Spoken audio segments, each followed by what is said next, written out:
Hello, good morning and good evening. Today I have come with a new topic of feminism. It is written by Tyson.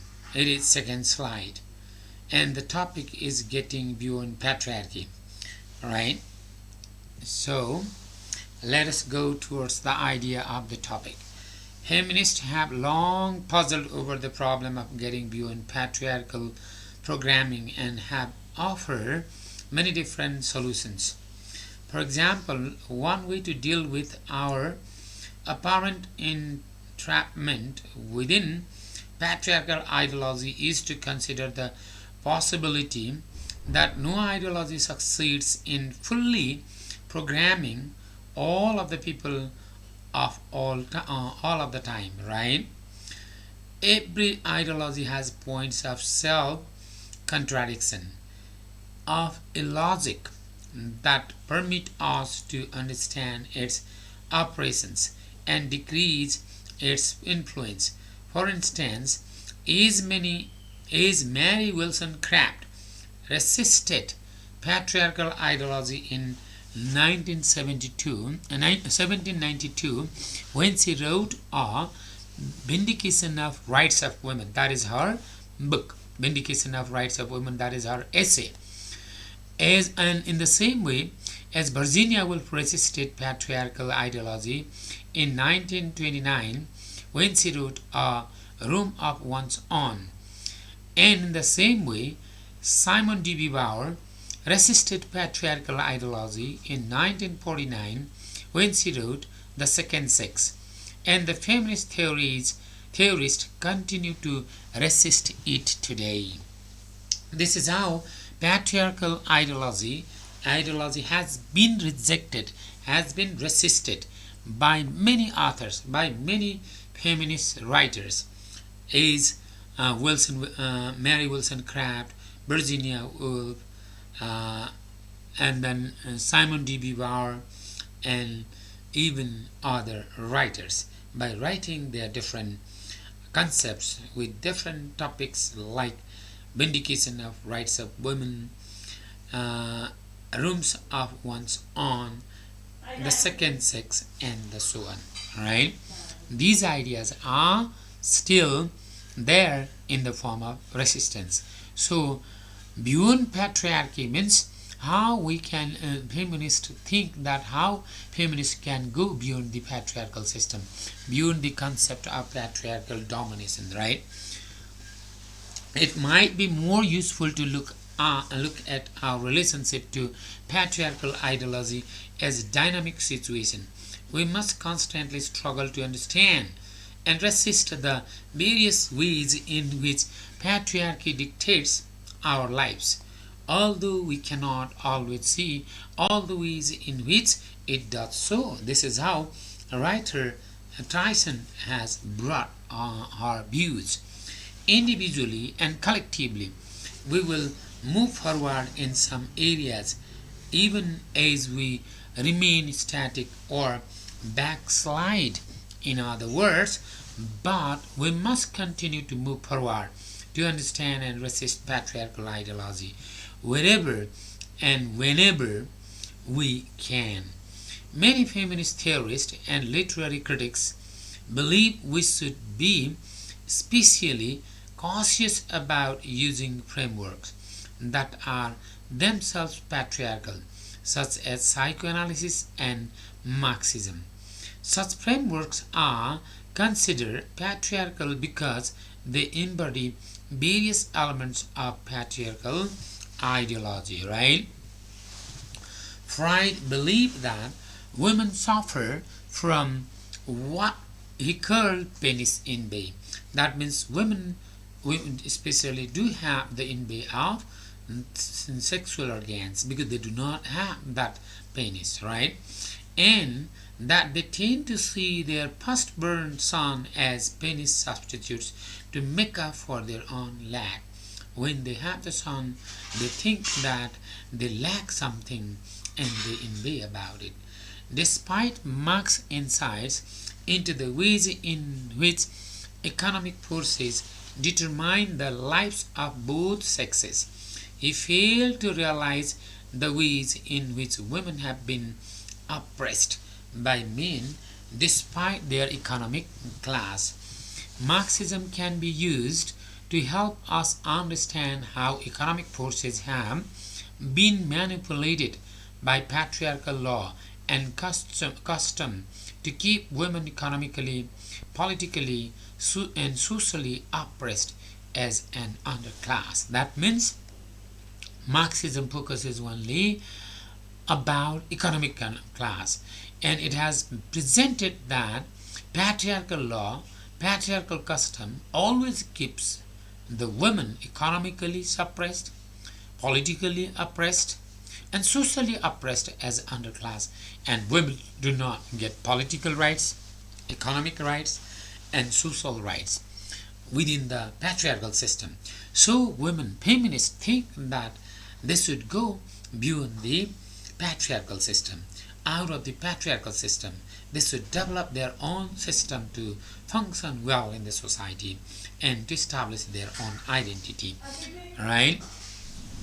Now, among that patriarchal, beyond patriarchal feminists, Prince feminism. Now, that is about patriarchal, beyond patriarchal feminism, going patriarchy, beyond patriarchy. But now, French feminism. There are French writers, French feminists, who are different from English British feminists.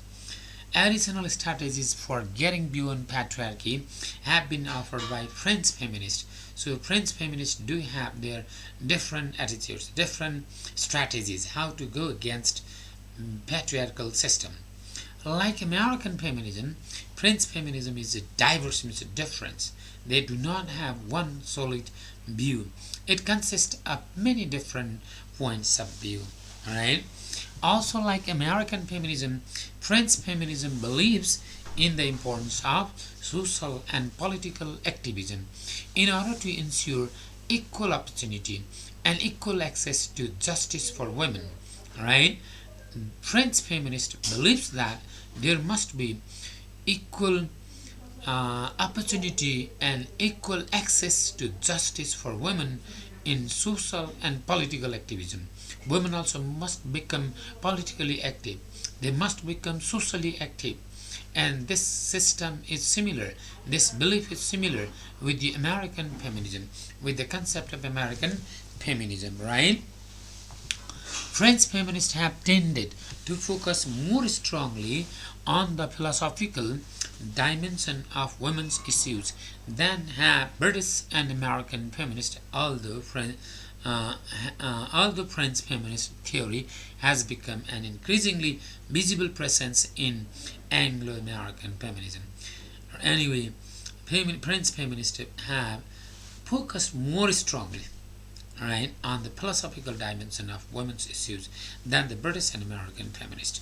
That is the point. French feminists are much more radical in the presentation of their opinion, their views, than the British and American feminist. That's why it is called French feminism. Right? The focus of French feminism has taken two different forms: materialist feminism and psychoanalytic feminism. Two types of feminisms are there: materialist feminism and then psychoanalytic feminism.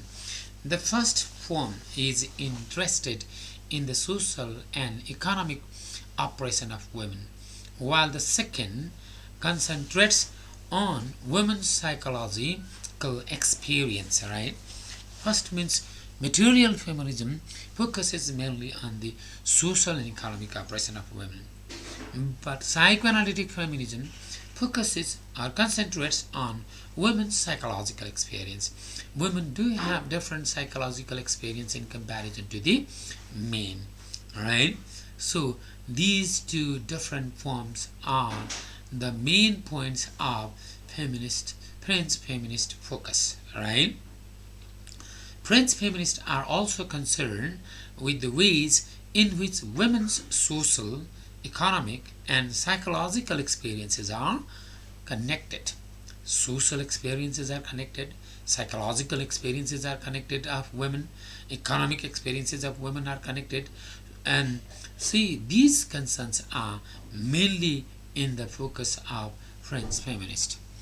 French materialist feminism examines the patriarchal traditions and institutions that control the material, means physical and economic condition by which society oppresses women. For example, patriarchal beliefs about the difference between men and women and the laws and customs that govern marriage and motherhood.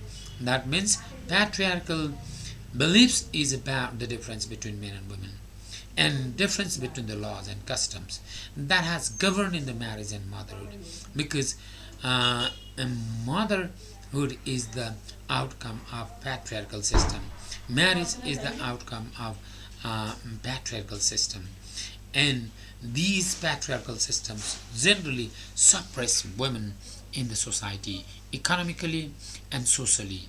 That is the concept. Although Simone de Beauvoir did not refer to herself as a materialist feminist, her groundbreaking The Second Sex, written in 1949, created a theoretical basis for materialist feminists for decades to come, right? That focused especially in materialist feminism, feminist concept. In a patriarchal society, de Beauvoir observes that men are considered essential subjects, independent selves with free will. It is thought men are independent, they have free will, freedom, right? They are essential subjects. But while women are considered contingent beings, means dependent beings, controlled by circumstances, right? So this is the difference that is de Beauvoir has presented in her idea. Men can act upon the world the way he or she he likes, change it. Men can change it and give it meaning, while women have meaning only in relation to men. That means man is even alone powerful, alone able to change the word meaning, change the concept, but women cannot be regarded as complete, giving the meaning in absence of men. So women's identity comes only in relation to men. Thus, women are defined not just in terms of their difference from men, but in terms of their inadequacy in comparison to men. That means women are inadequate, they are not able, they are not complete, they are not whole. This is how they are understood, they are presented in a different form. The word woman therefore has the same implication as the word other. Woman means other. Woman means not equal to men. She is other than men. That is the meaning, right? A woman is not a person in her own right. She is without identity in absence of man. So her identity is established in relation with man. That is why she is other. She is not she is not different, she is not complete, she is different, she is incomplete being, right? She is a man's other. Other means man's other. Man is first and woman is other of man. She is less than a man. She is not complete man. She is not equal to man. She is less than a man. She is a kind of alien in a man's world. This is very important idea of Simone de Beauvoir, right? Woman is other. She is less than a man. She is not equal to man. She is a kind of alien, is foreign in a man's world, and she is not fully developed human being the way a man is. That means man is completely developed, fully developed, right? Whereas woman is incomplete. She is not completely developed. She is alien. She is foreign. She is less than a man. She is other. Right? She is undeveloped one in comparison to man. This is how there is a difference that Simone de Beauvoir has drawn between the man and the woman. The first to argue that women are not born feminine, but rather conditioned to be feminine by patriarchy, de Beauvoir articulated. That means women are not born as feminism. They are not just female by birth, but they are made female by the condition of the patriarchy, by the system of the patriarchy, by the custom of the patriarchy, by the rules and values of the patriarchy. So women are not just by birth weak, by birth less than a man, by birth alien of this man's world. This is what society, a patriarchal system has developed, given, produced, conditioned her, women in that condition. Not all women want to have children or feel comfortable being mothers. Maybe some of the women are there, they want to be equal to or superior to men. All women may not just become ready to have the children. They do not want to give birth to children, and they do not feel comfortable being mothers. But in patriarchal society, women are taught that they are to be just the mothers. They are to feel comfortable being mothers, right? Yet patriarchy tells them that they are unfulfilled as women if they do not have children. They cannot become complete just women until and unless they do not give birth to children. And there is a great deal of pressure brought to bear upon women in order to recruit them for motherhood. There is a greater pressure to the women to give birth to the children, right? That is what patriarchal system has given or forced. As Jennifer Hessen observes, Bhawani strongly believed that marriage trapped and stunted women's intellectual growth and freedom.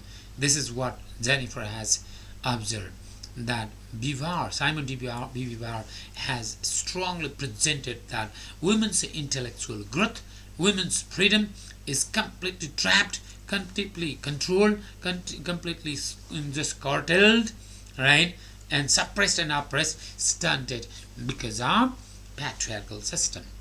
For Delphi, marriage is a labor contract that ties women to unpaid domestic labor. She has said that marriage is nothing but it is a kind of labor contract. When women get married and they become the labor of the man, they come under the roof of the man, husband, and she has to become the labor. So it is a labor contract, and that ties, that brings women to unpaid domestic labor. They are labor but with unpaid domestic labor. That is what she says. In addition, Delphi contends that women's domestic work in their own homes is unpaid, not because their work is unimportant or involves less time or labor than the paid work performed by men outside the home, but because patriarchy defines women in their domestic roles as non-workers. This is the meaning. Women are not paid in their home, in their housework, not because their work is unimportant, not because their work is just without any value, or it is not because that involves less time, they have to spend less time in domestic work in their performance, but because patriarchal system defines that women in their domestic roles are non-workers. They are not workers. That is not their duty. That is not their time-consuming work. That is their responsibility that they have to carry out as women, is they have been burned and just married for men. This is injustice. This is the difference between women and between men and women, defining women by the patriarchal point of view. And the writer and the concept of Delphi is that women working at their home also must be paid, is men are paid in outside their home in their work. In other words, in patriarchy, women do the domestic labor at home that men do not want to do, and their work day is 24 hours long. They do the work, and then their work day is no time limitation, 24 hours. They have to go and working in the house, and their work is not counted as valuable, as meaningful, as useful, as just payable work. And Why? Because it is not regarded as their work. They are regarded, their roles are regarded as non-workers, right? Women work longer hours than men, in fact, though women's work in the home is not recognized as real labor deserving of pay. That is not regarded as deserving of pay. Delphi argues that all relationships between men and women are based on power. It is because of power relationship. Patriarchal men want to keep all of it. Non-patriarchal women want power to be equally distributed, right? Patriarchal men want to keep the power, all of the power in their hand, but non-patriarchal women want power to be equally distributed. That is not to be only to men to be given, it must be given even to the women. In the case of women, Gil Lau Min calls this appropriation sex age. Sex age occurs, she believes, in four main forms. That is appropriation of women's time, appropriation of the products of women's bodies, women's sexual obligation, and women's obligation to care for whichever members of the family cannot care for themselves, as well as for healthy male family members, right?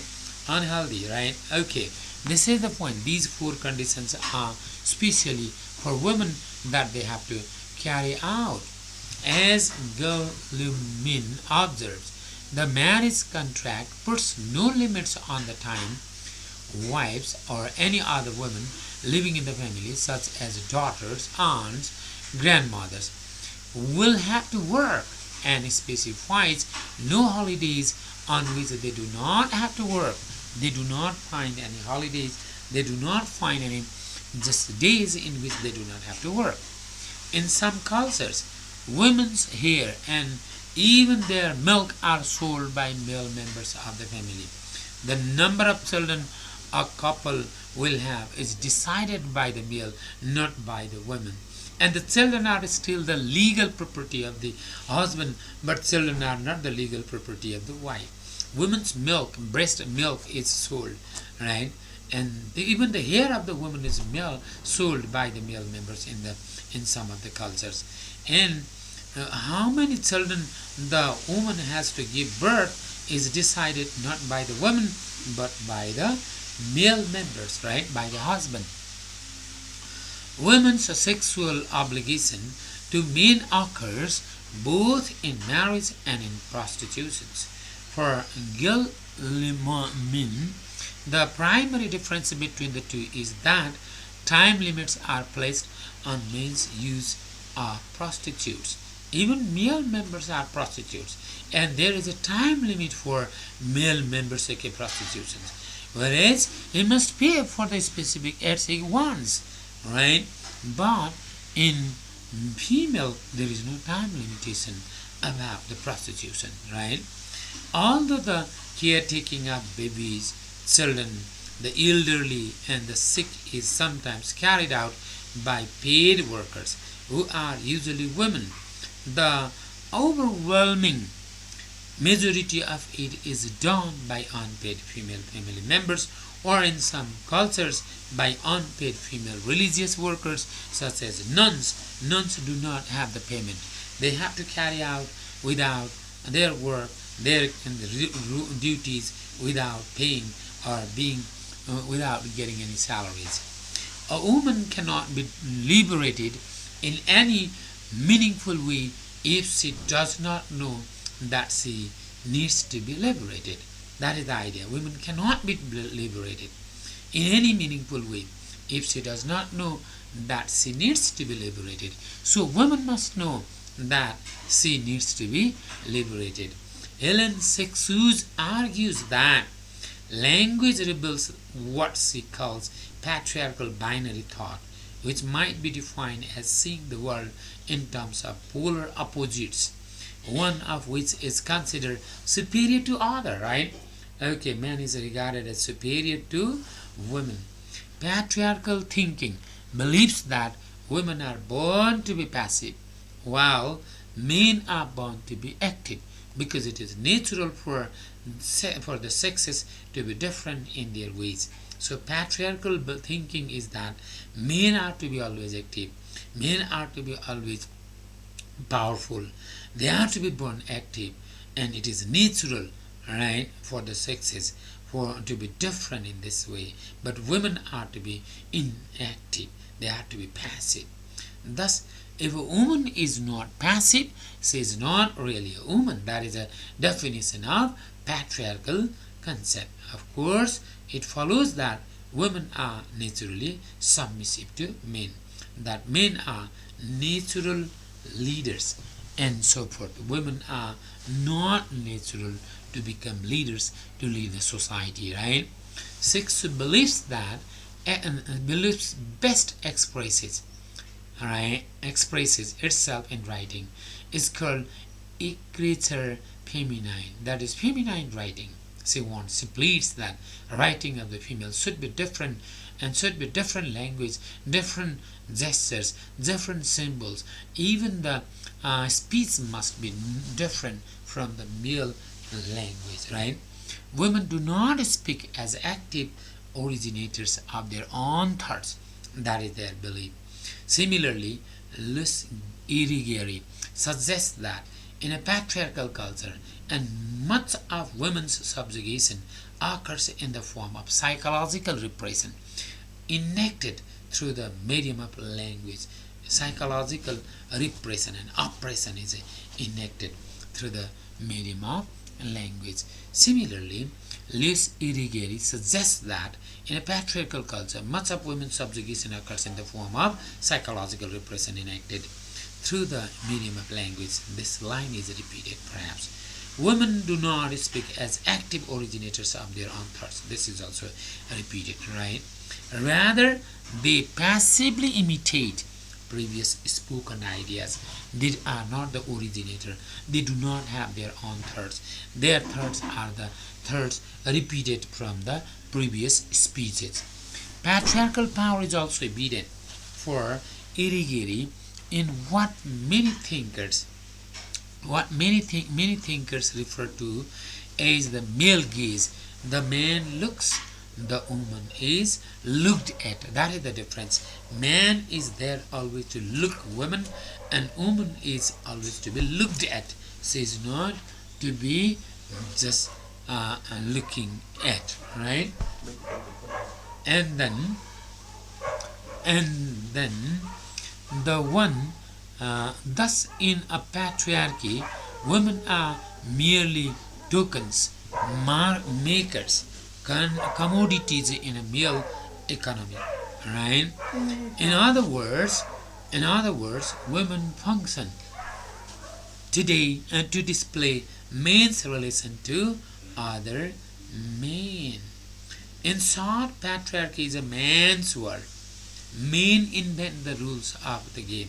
They play it only with one another, and women are merely to be found among the prizes.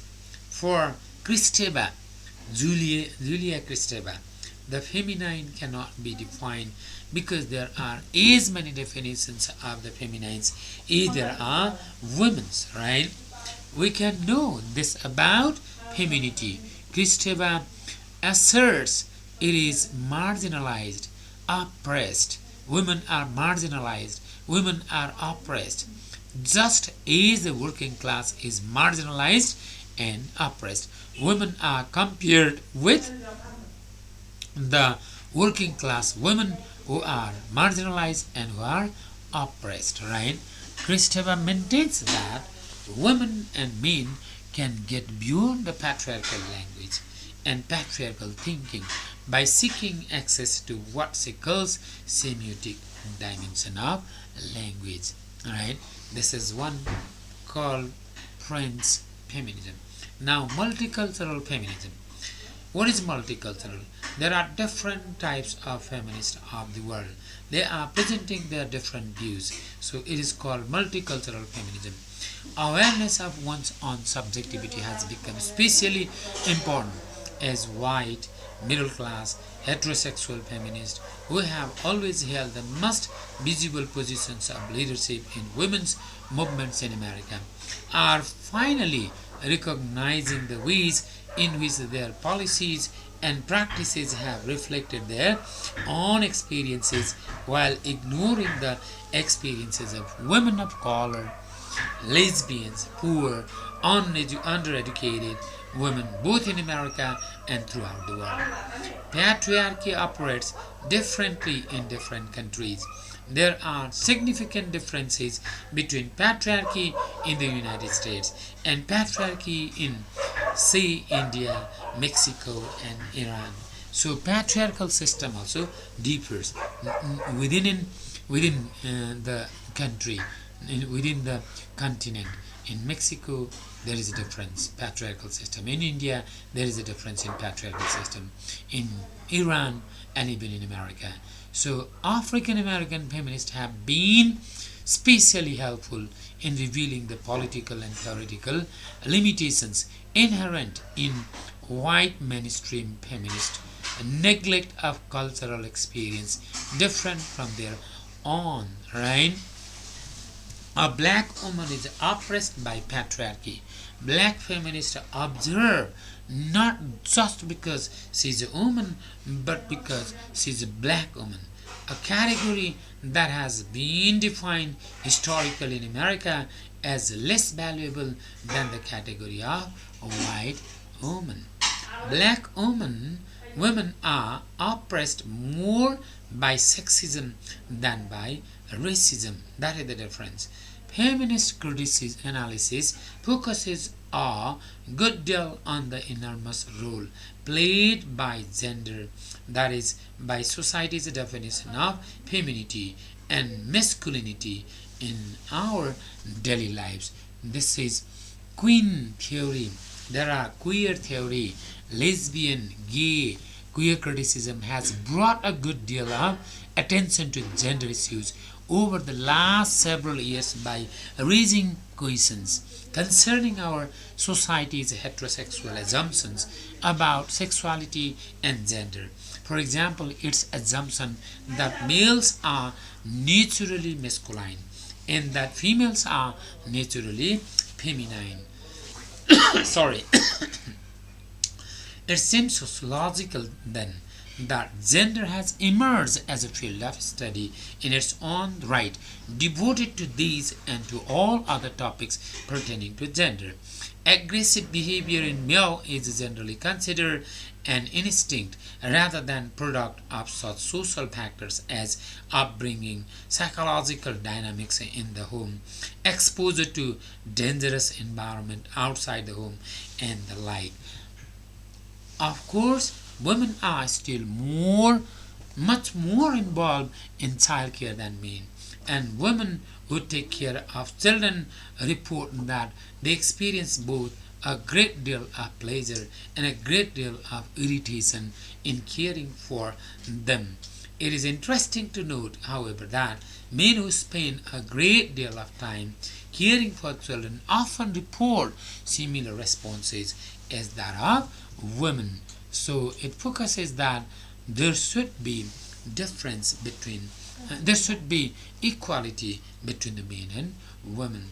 Even if men start focusing or taking care of the children, and then if they care the babies, they also do have the similar type of position, similar type of characteristics of being patient, being over careful, as the women have taken their role.